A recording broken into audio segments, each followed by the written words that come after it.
3년간의 회계 역사를 차근차근 배우는 역건회계, 역사에서 건진 회계 시작하겠습니다. 남영호입니다. 제3편 산업혁명과 철도산업, 그 중에서 제4화입니다. 종이 쪽으로 떼돈 벌려는 사람들. 옛날에도 이런 사람이 있었나 봐요. 영국을 계속 얘기하고 있습니다. 영국의 금융이 급속도로 발전했습니다. 언제요? 명예혁명 끝나고 나서. 왜? 네덜란드에서요, 많은 사람들을 데리고 왔죠. 그래서 금융산업이 발전하고 유럽 부자들이요, 너도 나도 런던으로 갔습니다. 왜? 나도 투자하겠다. 런던의 금융시장이 안정적이고 투자하기 좋다. 이런 소문이 막 난 겁니다.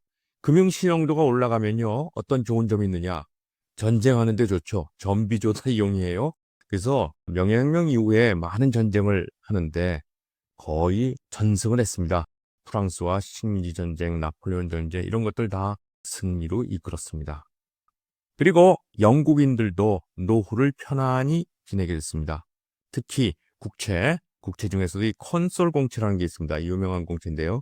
만기 없는 연구 채권입니다. 만기 없이 계속 이자만 주는 겁니다. 3% 이자 지급했으니까 영국인들이 이 국채를 사서 편안히 3%씩 이자를 받으면서 생활을 했답니다.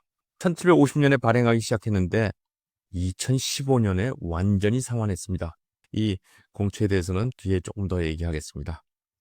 그러나 회계제도는 아직도 허술했습니다. 얼마가 순이익인지 불확실했는데 그 이유는 7년마다 결산을 했대요.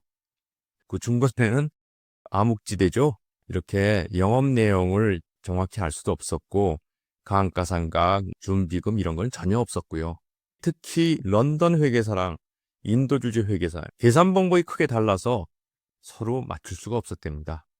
그래도요, 1709년에 이 합동동인도 회사가 탄생하고 나서부터는 이제 매년 결산을 했습니다.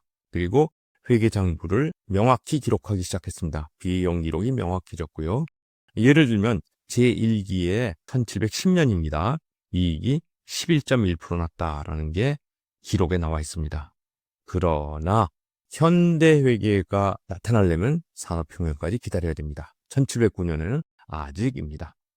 어쨌든 이 IC는 고배당으로 인기를 끌었습니다. 얼마나 고배당이냐? 이 10년 동안 연평균 45%. 주식 1000파운드가 있으면 매년 500파운드가 생기는 겁니다. 이야. 그러니 어떻게 되겠어요? 종이 쪽. 신뢰가 대단하죠. 상인들은 환호음을, 은행은 은행권을 발행하고 정부는 국채를 발행했습니다. 그리고 나서 결국 이것들이 모여서 영국 정부의 법정 화폐 파운드라는 게 나타났죠. 금태환이죠. 네가 파운드를 가져오면 영국은행이 금을 주겠다, 이런 겁니다. 그 다음에 이제 치커 회사라는 제도가 있었는데, 치커 회사 지난번에 설명했죠. 왕이 허락한 그런 회사의 주식이 엄청나게 인기가 있었습니다. 치커 회사의 설립이 굉장히 일반화되어 있었습니다. 이게 서로 누이 좋고 매부 좋고였습니다. 여기 보면요, 왕실에게 돈이 들어가고요, 왕실은 상인에게 독점 사업권을 부여했습니다. 독점 사업권 플러스 유한 책임이라는 제도가 합쳐진 게 치코 회사입니다. 이런 회사들이 있습니다. 머스코비, 레반트 이런 건데, 이 중에 유명한 회사가 뭐냐? 첫 번째 동인도 회사, 또 영국은행, 뱅크 오브 잉글랜드, 그리고 오늘 화의 주제인 남해 회사가 1711년에 생깁니다. 어쨌든 식민지 개척도 회사를 통해서 자금 조달을 합니다. 그렇지만 이런 회사들의 주식은요, 복마전이었습니다. 왜 복마전이냐? 증권거래소가 없었습니다, 공식적으로. 그래서 런던의 커피하우스에서 주식을 매매를 했답니다. 당사자 간에 은밀하게, 그리고 가격은 비밀, 그리고 배당보다는 매매 차익. 배당이라는 건 기대도 안 하고 이제 주가가 오르는 걸겠죠. 그래서 따라서 주가는 크게 변동, 이렇게 됩니다. 어쨌든 이 IC도 주가 조작을 피하기 어려웠습니다. 이유는 배당을 많이 주니까요. 헛소문들도 많이 나겠죠.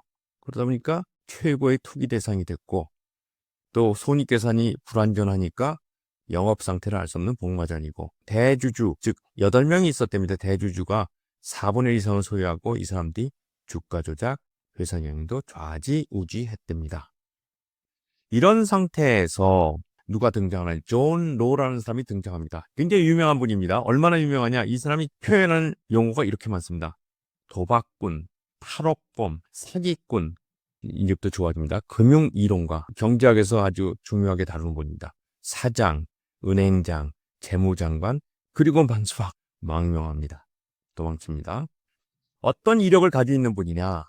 스코틀랜드에서 태어나서 결투에서 상대 죽이고 체포했다 탈옥합니다. 그리고 나서 한 20년간 유럽 전체를 돌아다니면서 견문을 넓힙니다. 그리고 책도 출판하고요. 그런데 이제 프랑스로 들어가갖고 이런 일들을 이루면서 세상을 복잡하게 만듭니다. 예, 이렇게 생긴 사람이에요. 잘생겼고 키가 훤칠했답니다. 여자한테 인기가 많았답니다. 이분이 한 일 중에서 가장 중요한 게 미시시피사를 설립한 겁니다.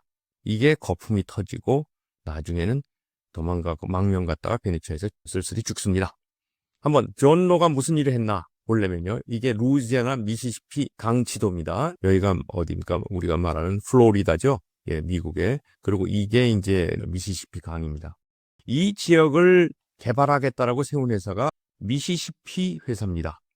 그리고 나서 바로 작업에 들어갑니다. 미시시피 120% 수익을 약속하고요. 그리고 프랑스령 루지애나 개발 권한을 받습니다. 프랑스 동인도 회사, 중국 회사는 합병을 합니다. 그러니 어떻게 돼요? 프랑스인들이 열광하는 겁니다. 어떻게? 30만 건의 투자 신청서, 그리고 존 로 집 앞에는 공작, 구작, 백작들이 주식 살라고요. 5시간, 6시간 기다리니까 주가가 막 뜁니다. 이 1841년 찰스 맥케이 씨가 쓴 대중의 미망고 광기란 책에 나오는 사파입니다. 굉장히 오래된 거의 200년 된 사파인데요. 이게 존 로 집 앞에서 기다리는 그런 투자자들입니다. 이 투자자들이 기다리고 있죠. 우리도 공모하자마자 막 인기 있죠. 상장하면요. 그거 똑같습니다.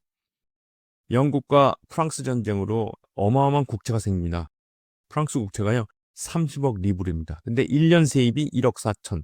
이럴 때 존 로라는 사람이 들어오면서 아이디어를 냅니다. 은행을 세우고 은행권을 발행합시다. 벌써 네덜란드에서는 은행권이 발행되고 있었어요. 영국에서도 발행되고 있었어요. 그리고 미시시피를 세우고 국채 교환을 하자. 뭘로요? 주식으로. 그런데 어떻게 돼요? 폭망을 합니다. 1726년 미시시피 주가도 폭망하고 은행도 폭망하고 결국은 국가 파산으로 갑니다. 그러니까 이 사국이 순식간이지만 여파는 엄청나게 장기간인데 이게 프랑스는요 지금도 뱅크란 단어를 싫어한답니다. 그래서 중앙은행 계획도 없어지고 지폐에 대해서 강한 불신이 생기면서 존 로는 벨기에로 도망갑니다. 여기서 끝났으면 참 좋았는데 영국이 이걸 보고 배웁니다. 우리도 국채 어마어마하지? 이거 한번 해보자 이런 거죠. 주식을 주고 국채를 거두자. 어디에? 남의 회사에다 한번 적용해보자.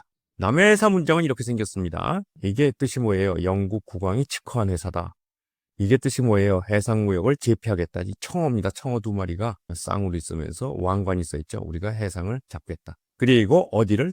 남아메리카를. 이거 바로 사우스시입니다. 남해 회사의 사기 법안이 의회를 통과하는 남해 회사는 이름이 이런 긴 이름입니다. 남해와 아메리카의 기타 지역에 무역하는 영국 상인들의 회사.